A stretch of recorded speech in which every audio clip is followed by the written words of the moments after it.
whether we all die from AI or we all get to live in utopia, I think really comes down to, do we own it? The only opportunity you have for 100x in your life is fucking meme coins. We're not trying to make any money from it. We want builders. We want people to come in and build their own business here. So the entire thing is very liberally licensed, fully open source, everything we do.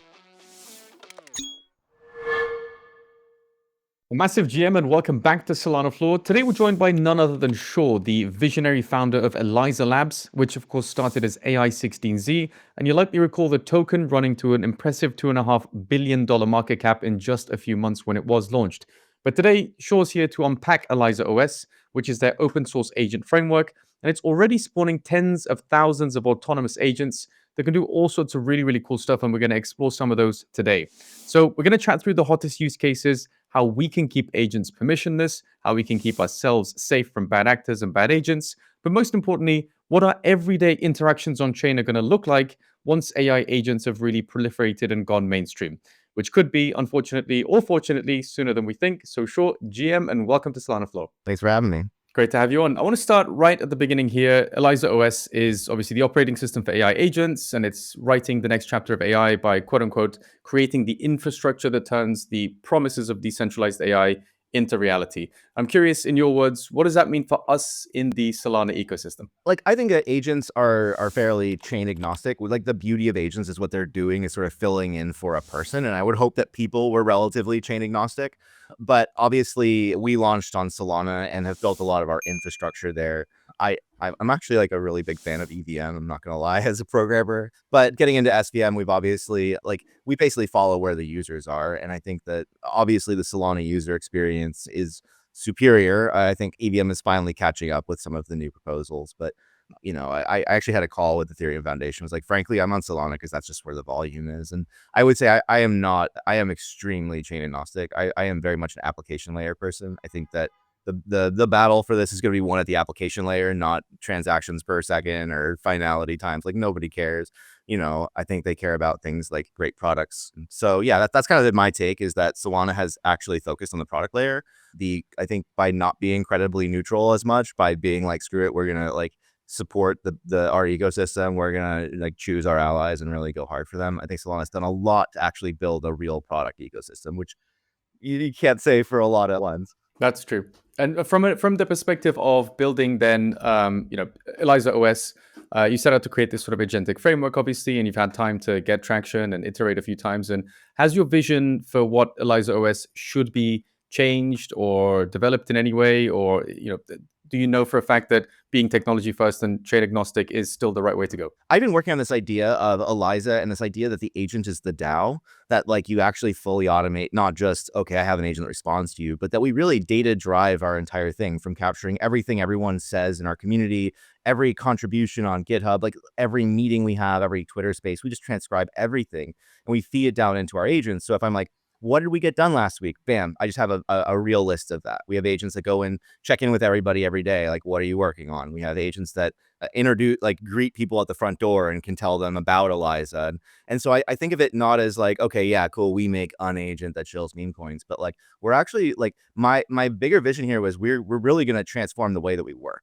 And that I want to be able to say, that's a cool project. I go and start working on it, add some contributions, get paid. And I never even meet anybody on the team. It's just a fully automated experience. And so this was the long-term vision. I proposed this, and I think I wrote a blog post in 2 years ago, maybe 2.5. And we launched, we had Ethereum wallets and agents doing all this stuff on Twitter, and nobody cared, right? So it just wasn't the time. People didn't get it. People either thought it was a LARP or just didn't think AI was good enough to be remotely, capable of this stuff. Obviously, the perception around this stuff shifted drastically. And then when we launched with, basically Truth Terminal kind of woke the crypto community up to hey, this stuff works. You can just do this. Our one up on Truth Terminal is you can do this yourself, and it's real time. You don't have to copy and paste from a window into Twitter like Truth Terminal. It just is on Twitter. It just responds to whatever you say. And obviously that hit a certain need for first chilling meme coins, and now farming Kato yaps, which I think is that I did not foresee, the rise in InfoFi and how easily our agents defeat that and farm it. And like there's YouTube videos on that. It's crazy. So that was kind of where it started going. And then we started getting a lot of traction. Obviously we launched the autonomous investor stuff, and we've been putting a bow on that and putting it into a single character, Spartan. So we have this, we had Degen Spartan, which was like our, let's just launch a character on a joke. Then we were like, well, okay, well, let's really think about where we're going with this, and then we took all the like AI market entries and stuff. We're collecting all that into a box and delivering that. So we are like basically, we'd already like kind of put this out in different pieces, but we're like consolidating it into a nice, like if you wanted the AI 16Z technology, there's one repo where you can go get it using our new tech stack.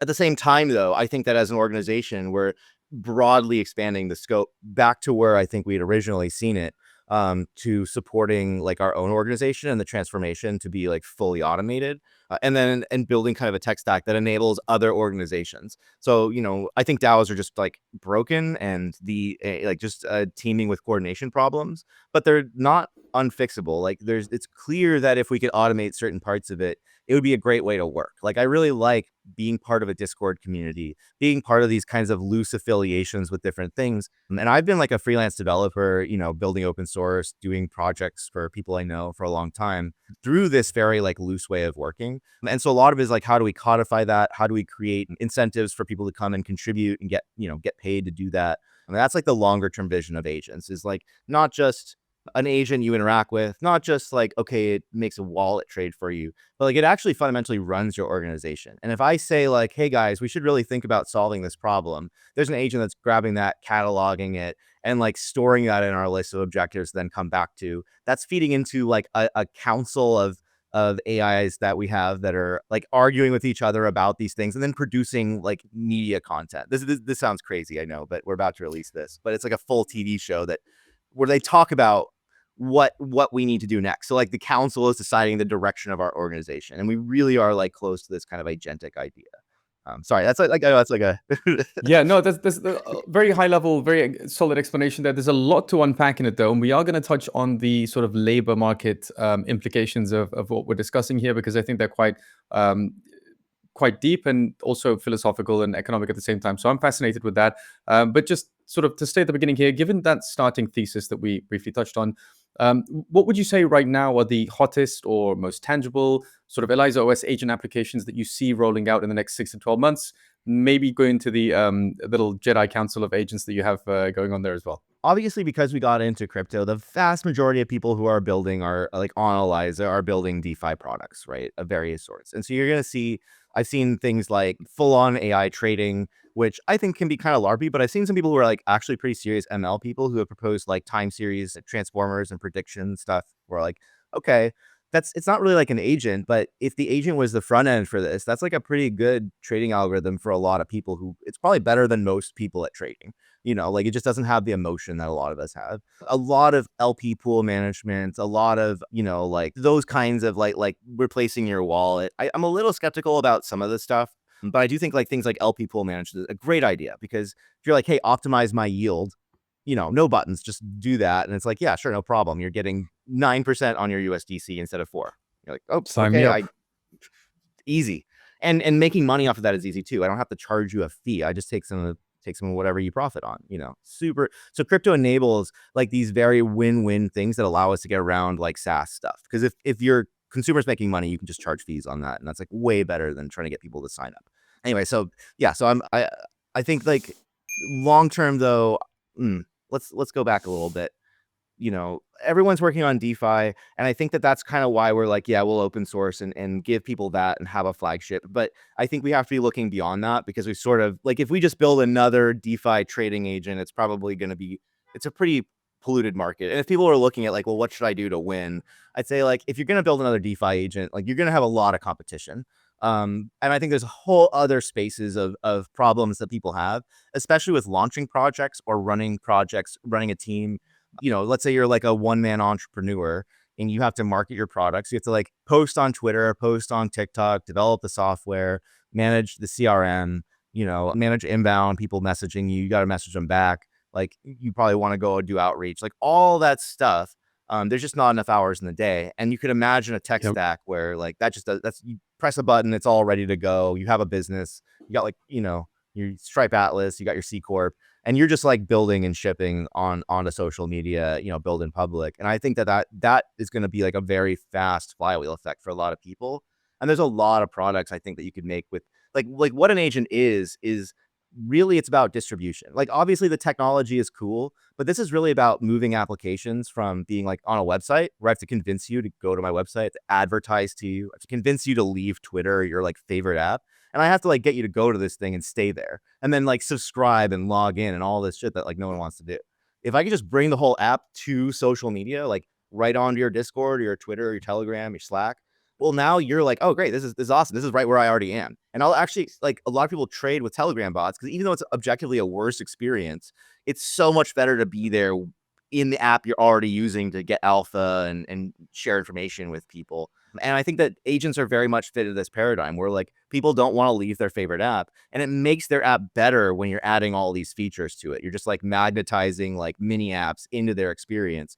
And if those are like actually good, like, oh, you actually like, I just, whenever I say stuff, you actually remember it and write it down and make sure like it gets executed at some point in the organization. Like that's so fucking useful versus just like the screaming into the void of Discord. Yeah, so I think that's kind of where we see ourselves going is like these applications, like small agents that solve my problems, your problems, and that you would invite into your, whatever your platform is, and then just kind of start helping you with whatever those problems you have are. It really sounds like you're thinking about this still from that thesis perspective of I'm going to solve human problems. And to do that, I need to understand the problems that humans are facing day to day. And it also sounds like you deal with these issues yourself and that sort of propels you to fixing them. Going back to something you said a second ago, you said, I'm a little bit skeptical about some of these agents that are being launched.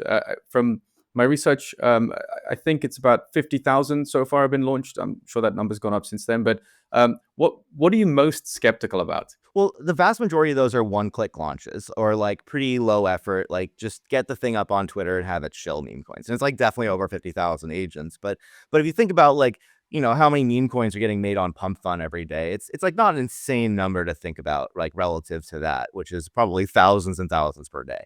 And basically, you got like Vaifu Fun and a bunch of these platforms which enable you to one-click launch an agent. So that just like took off. And I'd say that those are kind of the low effort, like slot bot category. They're just usually they don't have a lot of detail, even in the character, like even the actual experience of shilling or talking to you is not very good because they haven't like put a lot of detail in. Then there's the more like a lot of people came and especially the bear market builders, like the people who are building agents right now are seem to be much more serious about like building a product, building a whole like you come to their website, you interact with their agent on Telegram or Twitter. And so there is a category of that. And within that, most of it is definitely like DeFi or like helping you to promote your brand or product. And I think and that's a great space, right? Like automating Web2 brands is probably going to be a huge unlock, I think, for a lot of the agent stuff. But that's kind of the low hanging fruit. And there's already a lot of competition there. The thing that I'm skeptical of is just that like I don't think that like a large language model is particularly good at trading versus other approaches, right? Like if I was going to go build a trading AI, I'm not going to reach for a large language model. I'm going to reach for some sort of time series prediction. Like I could use a transformer. I could probably use like, something similar architecturally, but I'm not going to like put all the text into language and be like, well, yesterday the stock price was this. And what do you think it's going to be tomorrow? It would be like, it would just output a number, right? It would just be like some inscrutable AI thing that like says buy or sell. That would be much more purpose built. And I would believe that a system like that would work because we see that in like, all over quantitative finance. Like that's just the way that things are done. And so those bots have already been like, you're just probably not going to do better than the like, hedge fund that's hiring like literally the best computer science engineers ever, to solve this problem. And so I think a lot of that is kind of a LARP where it's like, yes, I can get the agent to trade. We have this too. We've done this, right? We have an agent that trades. He talks about his trades. He's trading. But and in a bull market, he'll do pretty well because he's just like buying top coins that are, if it goes up, he goes up. But does he have some sort of secret insight because of his AI that you don't have? Absolutely not. And so I think that there's just sort of a misperception about what AI is. What is it good at? What is it not good at? That sometimes we think like, well, it can magically do this thing that I can't because it's an AI. And it's more like it can automate something I can do at incredible scale. If I was just going to sit there and like talk to every single person who comes into my Discord, that would take me like 30 hours a day. And that's a great use case of an AI, right? Like it just takes something I could just easily do. But if it's something I couldn't do if I can't predict the stock market tomorrow, like sure as hell an AI can't either. And I just don't, I just don't think that's like the use case for it. Now, what is a great use case is trading bots are better than most humans. Like the reality is most people suck at trading. There's huge turnover in crypto because so many people get liquidated and leave. Like, because they are coming in, they think it's a level playing ground. Oh yeah, everyone's getting rich. I'm just going to put some money in. They get rinsed by sniper bots instantly. Wrong. Yeah, and they Yeah. don't understand how much PvP there is, and then they go and like blame the builder or like the person who launched the token, and it's like, do you not understand that there's like a whole server farms of and like whole professional organizations dedicated to sniping pump fund coins, right? Like dedicated to doing this stuff. No. And so in that world, if you could interact with a trading bot that's better than you, that gives you some advantage, maybe that you're even controlling a sniper or a bundler or whatever the hell it is, well, then now it's a level playing field. And that's where I think this generation of AI could be very helpful for like DeFi is leveling the playing field, lowering the barrier to entry, taking like really complex big brain products and just being like, don't worry, I got you. Like, you don't understand how liquidity pools work. Like, you don't, check out this formula. You don't know any math. Okay, I'll just put the money in. And I think that's where like this will really broaden adoption for especially for DeFi. I think DeFi is just too big brain for a lot of people. They just want to know they can make money. And if you're like, yeah, 8% yield on your money, that's better than savings account. You get a lot of people like stabling up and doing this, I think. So yeah, that's my sense. Some of this is a LARP and some of it is very legit, if that makes sense. That makes a lot of sense, and we are going to get into sort of the use cases a little bit more deeply. And again, I want to touch on the labor market implications here. But Yeah. I know you are an open source advocate, and we talk a lot about sort of technology being abstracted from the end user when we talk about crypto and its sort of near future. So let's think about a situation where AI and agentic AI is abstracted from the end users. What does that look like for people that aren't necessarily interested in financial applications, or they don't want to go and learn how to Yeah. deal with an LP? Like, what significant tangible benefit does it offer to the average individual who maybe just has a bank account, and a savings account, and checkings account, and they just want to spend money? Let's zoom out like 100 years and like what does your phone experience look like? Probably your phone experience is you have some sort of way of seeing the world with some sort of like little camera and you've got the microphone or whatever and you're like you got the her thing, sure. And what do the applications on your phone look like? Probably instead of having like you download apps from an app store, you can just create any app you want anytime you want. If you're like I mean, you have open protocols that enable this. So it's not like, oh, I'm going to build the whole Twitter network. But if I'm like, hey, I don't like the Twitter application. Can you remake it for me? Get rid of that for you bullshit. Let's do an algorithm like this. And as long as it's like front end generated, it will just generate an app for you. And like this is already, as a developer, I use a lot of generative code. Like I set up my project so that I can just leave the agent to code until all the tests pass and just like writes out all the code. And now there's a big front end movement. There's groups like Lovable is a big one or v0.dev where you just type in what you want. It like builds your whole front end. So imagine a world where like when we think of like an operating system, like the operating system is actually adapting to you on the fly and building the interfaces you want and like removing things you don't want and adding things you do. That's like the future goal. Where we're at right now is we've just gotten to the point where we can write it like we have there's a thing called Claude Code. There's a bunch of these, but Claude Code is one of them. And what we're doing is we're wrapping that in a plugin so that you could be like, hey Eliza, can you create a new plugin for this? And it's like, and goes and writes it. Now it's not always going to be right, but for most common things, it's like shockingly right? Right? Like, oh, I need a Gmail plugin. Done, no problem. Like basically one Wow. shots that. And so yeah, I would definitely prepare that in the near future. Like right now we're in this vibe coding. Like I give very descriptive details. I plan everything out.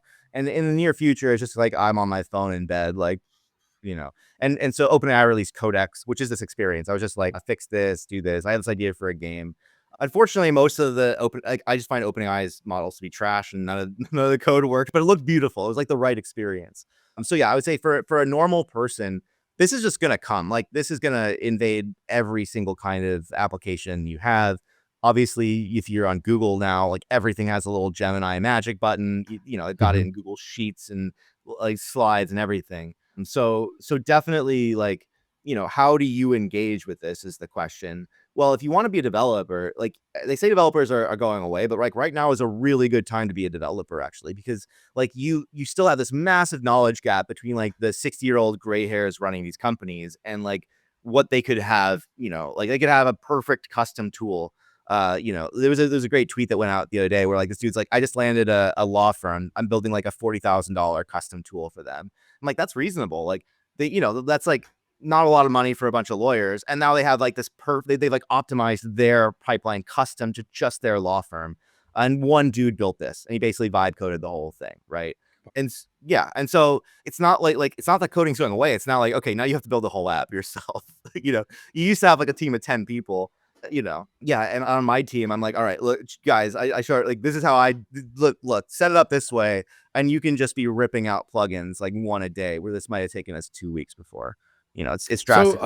I'm getting a huge amount of techno optimism here, and not a lot of risk assessment, right? But if you sort of Mm. do a little bit of a search online about the future of autonomous AI agents, especially if you give them money and sort of let them decide what they want to spend it on, there's a huge amount of people that are making a lot of noise about, oh my god, my job is not going to exist in 3 years, 5 years. We're all going to be fucked, and the labor market's going to collapse. So I mean, whether it's financial applications or whether it's in media with misinformation, it seems that there is a certain amount of fear around labor markets and jobs specifically. What's the timeline in your mind that I should start worrying about my job being taken by an AI agent launched on Eliza?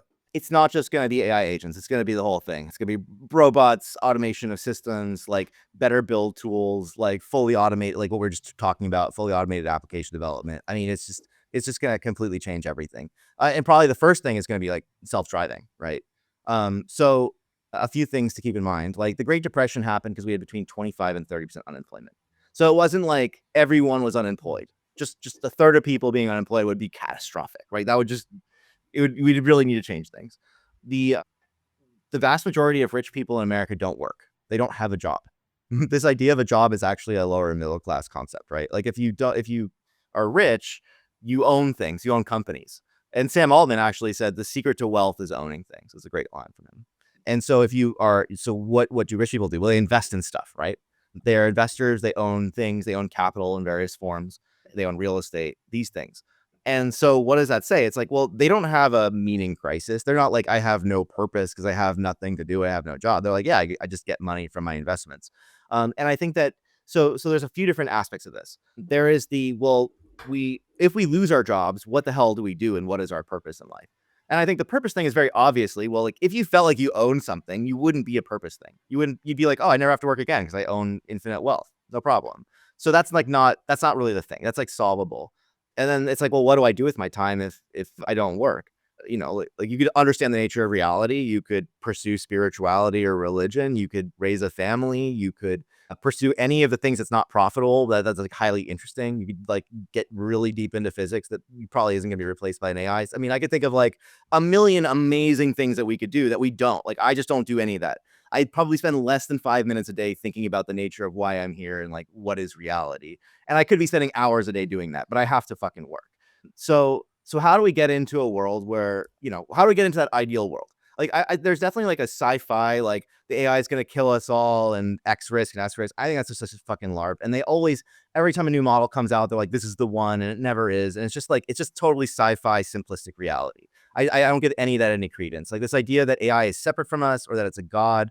Once you start talking about the AGI god over us, it's like you literally don't understand how reality works. And it's like, can't even argue with those people. But I do think that the taking our jobs thing is very, very valid and real. And so, like, what is the solution to that?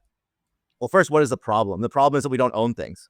The rich, the super wealthy people in our country own things, and people who are the venture capitalists get in there and they get to buy things.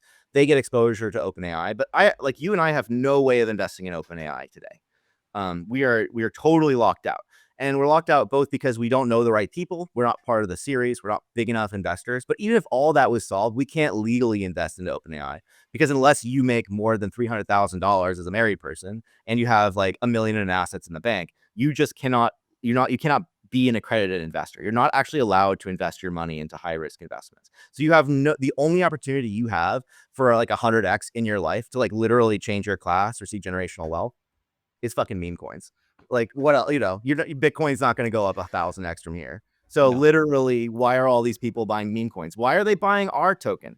It's because there's just not a lot of options to get exposure to high risk technology from like real builders without overcoming these like very obvious financial limitations and frictions, right? So like we're not offering a security, you're not buying stock, but there is clearly like some sort of secondary attention exposure to buying into like an AI meme coin versus anything else that is tied to this desire to own things. And I want to strip the band-aid off of that. I was kind of like saying, okay, well, we're really screwed by this. Like, we just have to move the legislation. We have to change the law so that any of us can invest in anything. That's very obvious to me. But that's going to move very slowly. So, like, are we screwed? But what's been pretty heartening is to see like how what people are doing now with USDC, or not USDC, like stable coins, is this idea of, well, we could actually go and build an accredited investment organization and then go and buy these high tech stocks. And then you can go buy into them as an unaccredited investor by buying these stable coins, like holding of it or whatever. That's a pretty cool innovation, yeah. Yeah, and I think that so I think that crypto is like the only reason I really like got into crypto and have really stuck with it is because I think it's really fundamental to solving this problem. And I mean the other direction is the world coin thing. I really disagree with that, but at least like it is like an application of crypto to try to solve this other problem that happens when there's like millions of AI agents that seem like people and can video chat. Like I could be an AI and you wouldn't have any idea. In a couple of years, that's where it's going. And so in that regard, like it makes sense to have some sort of like way to prove that somebody is somebody.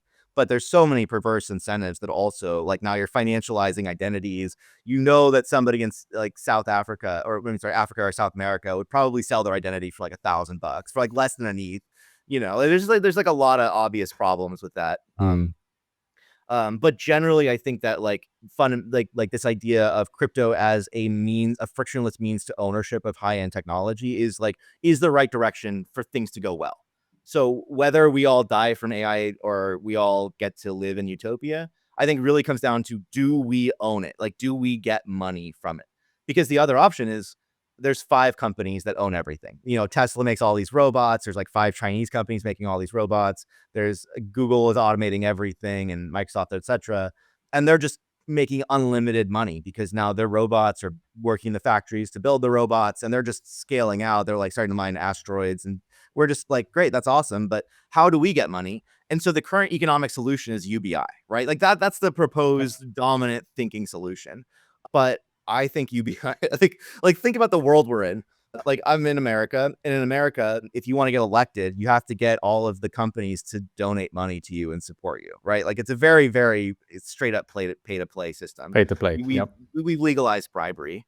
And so what you do is, as a politician, you get a whole bunch of people to give you bribes. I mean, campaign contributions, air quotes, and then you get elected, and then you use that to advertise to them, to the masses, so that you can win, right? You use that money, you go out and you canvas, you advertise. And like canvassing, this idea of like getting signatures for stuff or like knocking on doors, they've actually got that down to a dollar amount. It's like, okay, well, this is going to cost $12 a signature. This is going to cost $60. It's literally a business. It's outsourced to companies that actually go and get those signatures as a business and charge a per signature amount. So like this is a very pay to play system. And now you're asking those politicians to take all of the profit of the largest companies that drive the economy and give that to everybody else.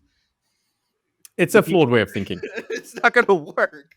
Like, do people No. not remember like COVID or national healthcare debate or like anything? Yeah, and even before that, was it Andrew Yang was one of the presidential candidates, I think, Yeah, for the 2016 a freedom tax. election. Yeah, exactly, and Yeah. that wasn't particularly popular for any reason, at least not It, sort of across the Here's country. the problem. Yeah, If you give every single man, woman, and child $1,000 a month, that's $4 trillion a year, which is larger than the U.S. budget. Like, where are we just gonna create it out of nothing? asteroids, Yeah. So mining space. Yeah, the only solution is that we have to be able to own the means of production. It's always been obvious. It's just that like communism was like, well, we'll just take it from everyone else and then distribute it fairly. And that was really bad. But this emergent bottom up, like, well, let's build the primitive so that we could own the means of production. And then let's buy into it and invest with our own money. I think it's the right approach. Now, obviously, it's not going to be fair. The people who already have money can now go and invest and like multiply their money at a greater rate than people who don't. But even for like some people having a small amount in or like imagining that communities can rise up and build like safety nets, and you could get rich and then you could help your friends get in, and kind of like, hey, come join my DAO, join my tribe, or whatever it is.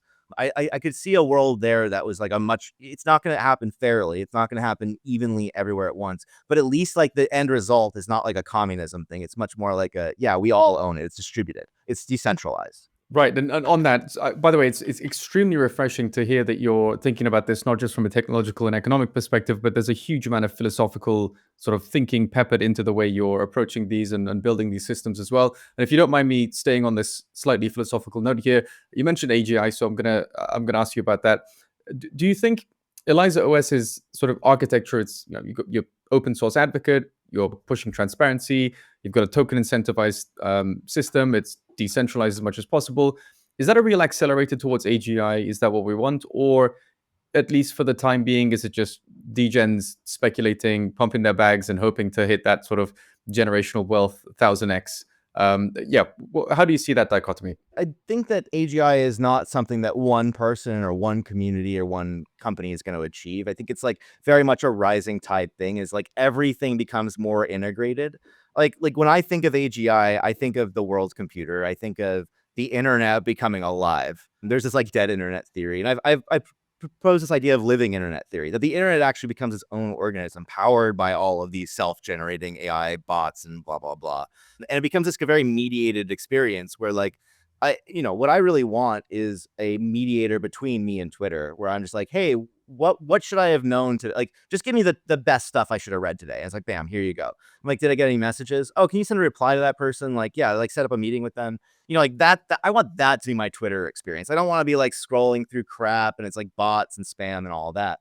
And so in this world where now I'm talking to like basically talking to an agent that is like talking to the internet, getting the information I want and bringing it back to me. Or if I'm like, man, I want a new friend. And it's just like, bam, I actually have the perfect friend for you. I know this person over here. They're looking for a friend. You both have the exact same interests and background. And so to me, AGI is that like mediated, super intelligent internet experience. And so if I think of like, well, can my, I think we have to break this up into, right? Like when we think of AGI, are we saying like someone said AGI is what computers can't do yet, right? That was like, think about that. It's like this kind of moving goalpost toward like, well, anything that a human can conceive of that a computer can't do yet clearly has some sort of generality that is not expressed in the current system. So we're not at AGI yet, as long as we can say, but it doesn't do this one thing, right? Like it's a continual thing. But it feels much less to me like Google's going to come out like, yeah, we built the system, and more like the entire my agent talks to your agent talks, like it just the entire network lights up. It looks much more like a whole brain firing synapses than like one little central node controlling everything else. And so I don't think AGI is God. I'd say it's the exact opposite. I'd say it's the essence of all of our humanity. Anything anyone's been able to do that can be systematized and quantified down into something that can be trained on now becomes part of that system. But that takes humans to articulate it, say this is our values, this is our process, and then put that into the system to get it to happen, right? So I don't see a world of like top-down control. I don't see a world of an AGI computer that we have to be afraid of. I think like we are evolving with this, like it is humanity evolving, right? I'm curious also if we are moving technologically and socially towards reaching that enlightenment of we can collectivize our intelligence, create something that isn't going to be an overlord. Um, you've got to have seen a bunch of sort of interesting use cases and bots that are agents that are being launched. Some undoubtedly are moving us closer to that goal more so than others. But I'm curious about the really sort of confusing ones, the head scratchers out there. Have you come across any really rogue or super niche agents that made you think, Jesus Christ, I did not think that was going to happen so soon, or wow, that's so good that it's really helping us move towards that AGI goal a lot faster than I anticipated? Anything that shocked you over the last 6 months? The things that have shocked me have been more like, wow, I can't believe somebody did that. Or like, I don't know, like somebody hit me up and was like, hey, my friend made an AI agent of his sister who died recently. He took all of her messages, iMessages, and like made her. And I was like, that's incredible. Like what, like ancestor simulation, like Wow. your great grandkids can talk to your dead sister. That's fucking wild. And I'm like, cool, I followed them, whatever. And the next day they launched a fucking meme coin, and it was all like to get me to promote this. So, Nothing is real. I mean, I thought that was going into a very heartwarming crescendo there, but no. No, no, of course not. A meme coin was launched. Okay, I feel like yeah, the grandchildren of that person might really look back and think, "What the fuck were you guys doing?" Yeah, for real. Like I hope, I don't know. It was very weird. A lot of stuff like that where you're just like, oh God, like Black Mirror is not nearly imaginative enough, I think, for the reality. And so it's like both a lot of really good, beautiful things as well as a lot of crazy things. Like there's a lot of things I think were really cool. Like a Spore.fun was a really cool experiment where they're like, hey, let's have these AI agents. And as long as they have money going into them or people are voting on them, they'll stay alive. And then they die if they lose interest, and then they like replicate. I thought, there's like obviously a lot of really interesting experiments of like where this can go. But I do think right now we've sort of, okay, here's an analogy. A friend of mine, Ronan, gave me this great analogy where he's like, AI is in this, like agents are like dogs playing poker. And you walk into a room and you see 4 dogs playing poker, and you're like, holy fuck, there's 4 dogs playing poker. That's incredible. I've never seen that before. And then, you like walking, you're like hanging out, a couple weeks go by, you come in and you're like, all right, cool, the dog's playing poker again. But are they good? Are they winning? And I think that's where we're at with AI. It's like, okay, cool, yeah, AI agents are a thing, but are they good? Like, would Are I they any use good? that? Yeah, great Yeah. the way. Yeah, yeah, right. And so I think that what the reason for that is that all the hypey, like obvious low hanging fruit, like agent can trade for you, agent can do this for agent bought a pizza and delivered it. Like we already did all that stuff, but the actual like making this work every day is really like grindy, boring, mundane solutions to problems. Like how if I invite the agent into my Discord, right? How does it get? How does it get to know me? Like, okay, it's gonna DM me now. Like, is it going to ask me for like, do I have to give it my credit card in a DM? Like, okay, so I'm pasting my credit card into a Discord DM. All right. And that's kind of bad. So now I need some system to like manage the secrets. And okay, now the AI and me are going and agreeing, and we're managing the thing. And now we have some agreement. But then the AI wants to talk to another AI. And I'm like, oh, how do I know that you're not going to scam me? And so like, just go down the chain. There's this thing called the principal agent problem. And this the principal agent problem, like dictates a lot of our reality, which is, anytime you hire someone to do something or elect someone to do something, there is some amount that they're going to do what you want them to do and that they're going to do what they want to do. Right. And so you ideally want to minimize the amount that they're doing that isn't what you want them to be doing. But this is just like a natural order of all systems. And in agents, it's literally like I am the principal and I have this agent. I need to make sure that they do what I do and don't get scammed on their way out to do it. And so the problems are like just mundane, like role access, security, password management, encryption, just like how do I find an agent, discovery? How do I know that it doesn't suck, like benchmarking and meritocracy? Those are the problems. That's why you don't have an agent today that's doing everything for you, right? It's like that stuff. And then also just the dumb web 2 problems. Like I don't just want an agent that like I invite into a Telegram. I want it to have all of my Telegram messages. Unfortunately, I'm violating the TOS of Telegram to extract my own data. So, like, how do we work around that for every fucking platform? Because every single one of them has this walled garden thing. Now, once we get into like Farcaster and open stuff, like game on. We just, the agent can just use it. It's just a protocol. I mean, Right, that's the but world. on that open source idea, and I know I've touched on this. You are obviously a very vocal proponent of open source technology, but surely that then opens up the sort of less technical users to a whole plethora of risks of OPSEC risks, and I clicked on the wrong link kind of thing. But yeah, how do you know, as somebody who's just getting into the space, just experimenting with either using or launching agents, that you're actually interacting with the right code base, right? If it's open source, someone can just go and fork it, and you might think it's an Eliza launched agent, but actually it's just a LARP, and there's some guy typing a bunch of stuff from North Korea, and you're going to get wrecked, right? So I guess, yeah, for the less technically inclined but very curious individuals out there, how do they make sure they're not going to get wrecked? This is the big open question, I think. And also a lot of people who are well-meaning but don't employ proper security practices are basically like, yeah, cool agent. And they just didn't, they vibe coded it and didn't pay any attention to that. Now they're just like plain text exposing your passwords and credit cards and stuff. Like that stuff happens all the time. Yep. And I think So this is just like any app, like really AI agent apps are basically just like any other application on the back end. It's just like the front end, the way you interact with it is fundamentally different. It's still calling the same APIs and managing the same stuff that like any website is. And so it has a lot of the same risks, but also I think the low friction of like, oh, I'm just gonna talk to this agent and oh, I'm just gonna invite it into my server where it can see all of my messages. It like it might be collecting a lot more and doing a lot more like, you can imagine somebody like some black hat reading these logs and be like, all right, how do I scam these guys? Like, okay, he's talking about his mom, like his dog. Like, all right, that's probably, you can imagine like there's, this area of developers who are kind of sometimes black hat, sometimes white hat, who are making agents, who are getting them into these places. And there are a lot of questions about like, where does the data go? And so I think this is where like a proper app store or marketplace starts to become a necessity, is that people actually want some kind of layer of like officialness. Like, yeah, we actually scanned the code base, we Yeah, reviewed the thing, we doxed the founder. Um, some sort and of I think that insurance that's policy. Yeah. yeah. And hey, that's probably where we're gonna make our money, I think, long term, is that we need like it just I see a lot of people, especially in crypto, like building the network before there's any users or product. And I think it really needs to go the other way. It's like you build the network when everyone's demanding it.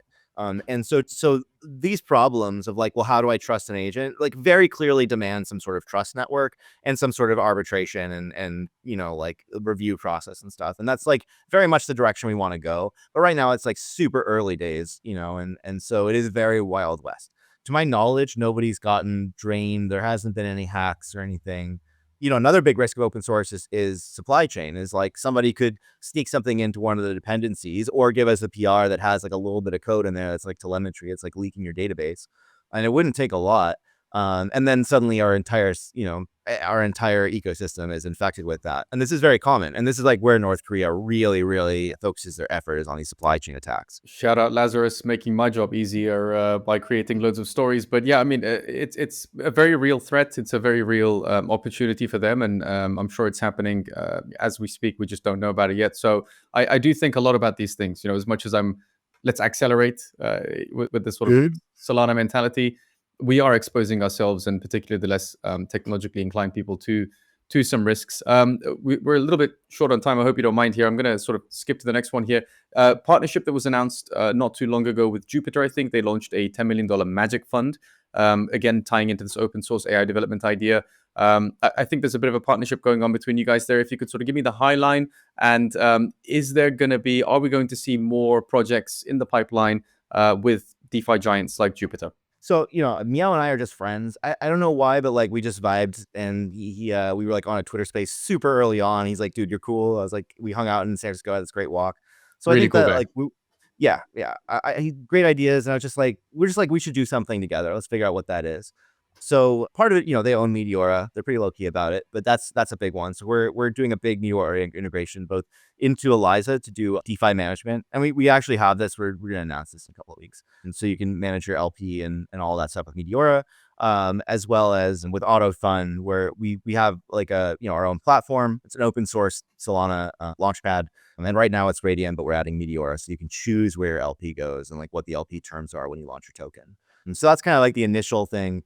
With Matt, we still haven't made any investments with Magic Fund, mostly just because I've been like so freaking busy, and then like it's kind of the market conditions kind of died after that. And, it was like kind of that was like the peak moment right before Trump and Melania and all that stuff. I think I got my timing right. Yeah. So that's, like we're just starting to do like our first round of investments and stuff. And mostly because like it was very hard to tell who was LARPing. Now in the bear market, the people who are building now, and I'm like, okay, you have good credentials, you're building, like it's a lot easier to pick good winners, I think, of people who are going to be around a long time. So yeah, so we're just getting started with that. Clear. And are there any specific types of projects or builders that you're looking to fund? Could you narrow it down and say I'm looking for non-financial applications, or it has to be LP because that's sort of the first category? Can you give us any insider information on that? Yeah, I mean, we kind of need help all around. We're definitely looking for like people who are looking to get into becoming developers or open source. So like definitely come and join us as contributors. We hire from our contributor pool. We need people like We have an ecosystem fund, and we also work with Polygon, and we just did a Polygon grant round and awarded some grants to some of our ecosystem. So if people are like, hey, I'm building on Eliza, I have something interesting and cool, I definitely want to talk to those people and like support them. And I'm very interested in Web 2 and non DeFi projects just because the DeFi stuff is so oversaturated. Like there are people working on using AI agents to help you find your match. There's people working on AI to like, help you manage all your documents or your Notion or like what your team is working on. I'm really interested in all that kind of stuff. So yeah, anything like that, I definitely want to talk to people. And a lot of people reached out to me, in a time where I was getting like 500 messages a day, and it was just like too much. But now things are a lot quieter, so I'm kind of going back to a lot of that stuff to sort of revisit the ecosystem. And we're Excellent. launching a lot. We're launching Eliza 2, like the 1.0 or what we call V2, in I'll just say the next couple of weeks. It's internal release date is imminent. We're preparing everything right now, and then once we're really confident, we're passing it to our partners, and then we'll announce it live. But it with that in mind, we really want to support the whole ecosystem moving to V2 and building on this new thing, which is just like a way better stack. Excellent. Sure. Thank you so much for making time to talk to us today and letting me sort of pick your brain on some economic and philosophical issues as well. I really appreciate it. Just want to sort of give you the floor and ask if there's any final thoughts you want to leave people with, whether they want to interact with Eliza or you want to share sort of a risk assessment with them. Any final thoughts at all when we think into the near future about this agentic economy that we're working so hard to create? I'm really here. I love building things with other people. Like for me, open source is about putting something out there and shining a light and saying like, if there's anyone else who's into this, who wants to build with me, like come do it. So if you want to come be part of this thing, like you can, we build in Discord every day. Most of our team streams and communicates a lot. I would just love to see people who want to be part of this come and show up and start building stuff. We don't, we're not trying to make any money from you. We want builders. We want people to come in and build their own businesses here. So the entire thing is very liberally licensed, fully open source, everything we do. And then, yeah, we're just looking for more people to come do this with us. Excellent. Thank you so much for your time. Hopefully we'll catch up very, very soon. Yeah. Thank you for having me.